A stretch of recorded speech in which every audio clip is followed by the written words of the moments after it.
I don't feel I'm restrained, although I'm blind, I'm restricted by the blindness, because this is such a natural tool to use that one's self-expression is restored.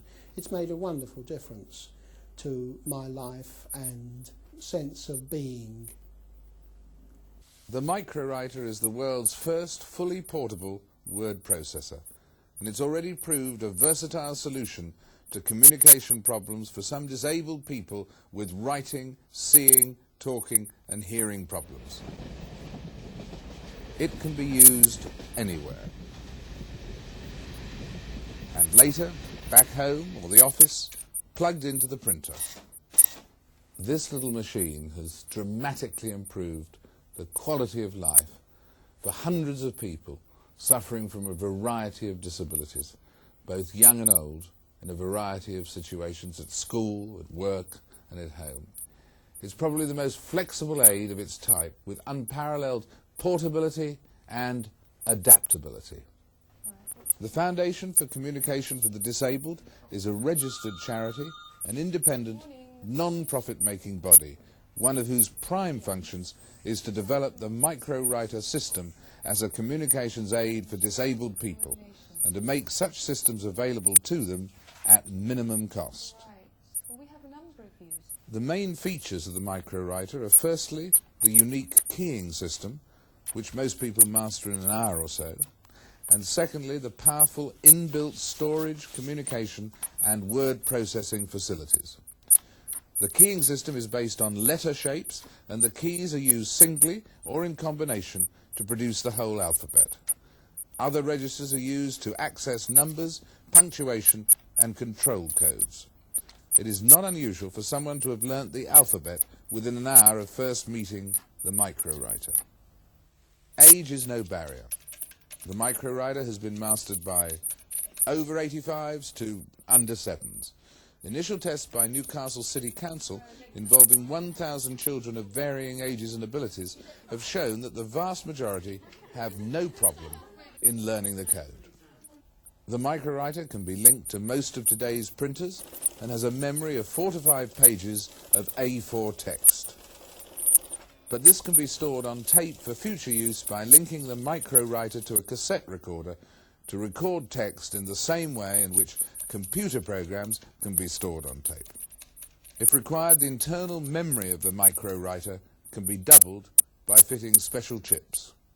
The text from a Microwriter can be displayed on a normal television set or monitor, thus allowing the user to see what the text will look like when printed.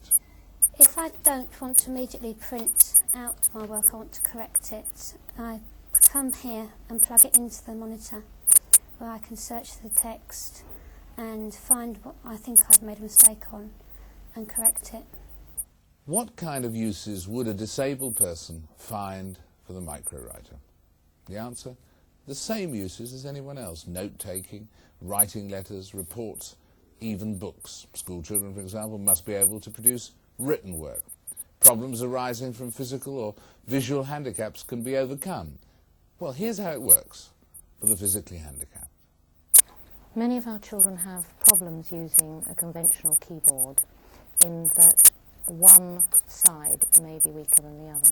And we found with most children who are hemiplegic, it's very difficult and very slow to use an ordinary keyboard. The putting in of paper to a conventional typewriter, for example, is quite a work of art for some of our pupils. Before that, I come from Ivan typewriter. When I typed letters, it was all X's and crossings out. Like my mind to get faster than my typing it. It only takes a few seconds to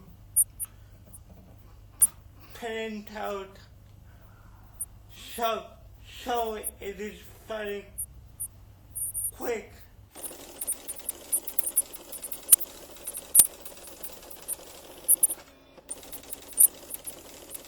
Because Microwriter has a memory and correction facilities, laborious retyping is avoided, and the Microwriter stops printing when it reaches the bottom of the page.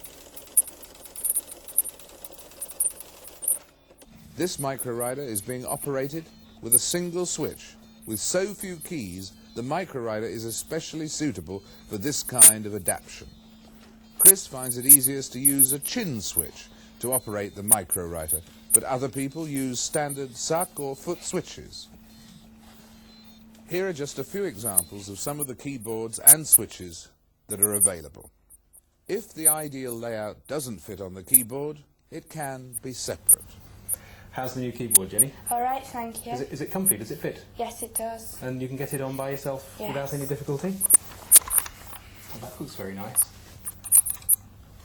Jenny can handwrite, but obviously with very short arms it's a difficult position for her to bend down and reach the paper. Similarly, because she can't get both hands onto a typewriter, that wouldn't be a very good way to do it either. So we thought what we'd do instead is take the keys to where Jenny's fingers are. And we're very grateful to the Resource Centre at Halton Technical College, which is very close to where Jenny lives, who have spent a lot of time producing this prototype keyboard for her so that she can try out the keys. And now, of course, Jenny can sit in class, she can sit up straight, she can watch the board, and she can take notes with it. Any controlled movement of any part of the body can be used to drive the machine. If you can twitch just one muscle, you can use the Microwriter. The Foundation is not limited to the Microwriter, and they keep a lookout for commercially available products which suit or can be adapted to suit the needs of the disabled. An example is this. It's the Microscribe, which in some cases is more appropriate than the Microwriter. As a result of their experience, the standard Microscribe software has now been modified to make it easier for disabled people to use. The Microwriter, however, continues to prove itself a machine that can be adapted to all levels of physical disability. This is not to say that it is always the best for a particular individual, but the Microwriter is certainly a good place to start from. Blind people can also benefit from the Microwriter. I work on the development of aids and services for the handicapped in British Telecom, and I find the Microwriter extremely useful, principally because it's very portable. I can carry it around wherever I go, and I do a lot of travelling on trains and buses and this sort of thing. And I can feed in the information such as letters and documents that I might want to transfer to print or braille at a later time. And when I get back to the office, I can do this on a number of devices and in a number of different ways. First, for example, I can listen to what I've written on a speech synthesizer so that I can check the information has come out fairly well. And then I can disconnect the synthesizer and plug in my braille machine and set the thing in motion so that I print it in braille. Synthetic speech sounds different from human speech, but blind users find no problem in understanding what they have written. For example, the word television sounds like this. Television. Television. For partially sighted people, large displays like this can be very useful. While moving about, the user can take notes and then come back to the display to check them before printing. For those that can read Braille, the Microwriter can provide an output to devices like these. Hard copy Braille can also be produced. One great advantage of the Microwriter is that it's designed to produce text for sighted people to read. This means that formatting and layout are taken care of, Braille being really only useful for other blind people to use. The deaf, too, can find it useful. With this machine, I am able to rely on myself as a person. I become more independent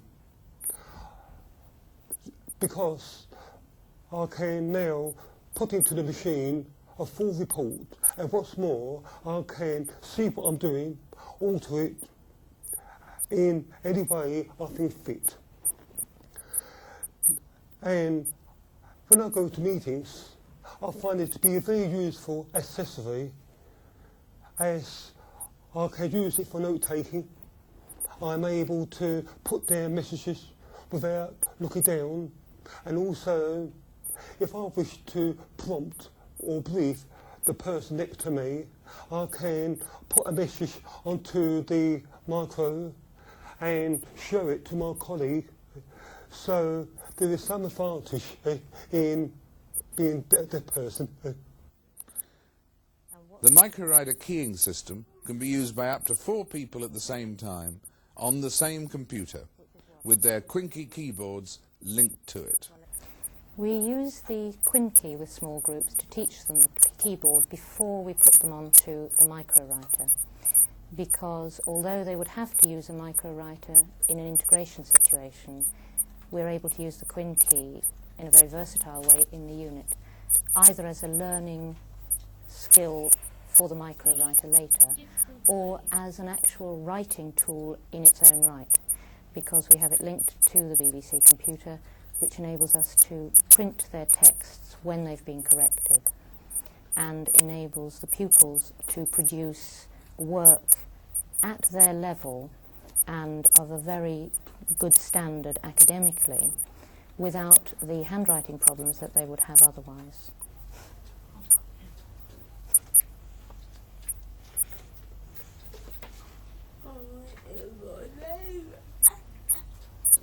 Of course, no one aid can solve all communication problems for the disabled, but as we've seen, the Microwriter can help in a particularly large and varied number of situations, at home, at school, at college, at work, and so on. As we've seen, the Microwriter can effect a transformation in the life of a disabled person, and in most cases, it's cheaper than custom-built equipment. The Foundation for Communication for the Disabled is, as we know, a registered charity set up to help with various communication handicaps. This allows them to give unbiased advice on the best solution to specific problems.